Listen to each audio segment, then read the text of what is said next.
కేసీఆర్ ఉన్నప్పుడు ఎట్లుండే మంచోడు. ఈడేం చేసిండు, ఆడపిల్లలకు 2,000 ఇస్తా, ముసలోళ్ళకు 4,000 పింఛన్లు ఇస్తా, రైతు బంధు గతి లేదు. ఇప్పుడు భూములకు రైతు బంధు లేదు. ఏం చేస్తుండు, ఆడవాళ్ళు తిప్పుతున్నాడు. నన్ను చూడయ్యో అని తిప్పుతున్నాడు. ఆయన పెళ్ళాన్ని కూడా తిప్పుతాడు. విన్నావా, మేము భూములు ఇయ్యం, మా భూమి మాకు కావాలి. మళ్ళీ ఈయన అంటుండగా ఇంకో 5 ఏళ్ళు కూడా నేనే ఉంటాను. ఆయన రాడు, మళ్ళా జన్మరాడు. మొన్న ఓటేసిరా మీరంతా? మంచితనం అనేసినాం కొడుక. ఇట్లా అనుకోని వేయలే. ఇప్పుడు ఇన్నేళ్ళాయే కాంగ్రెస్ పోయి వస్తాడేమో.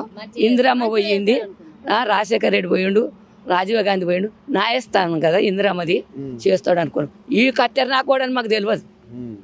మొన్న ఈడ మీటింగ్ అయిందా, మీటింగ్ అయితే టీవీలో చూపిస్తాం. మేము ఇళ్ళలో తాళాలు వేసుకొని మమ్మల్ని నెల కూడా చేసిండు కదా, ఇళ్ళలో తాళాలు వేసుకొని ఉన్నాం.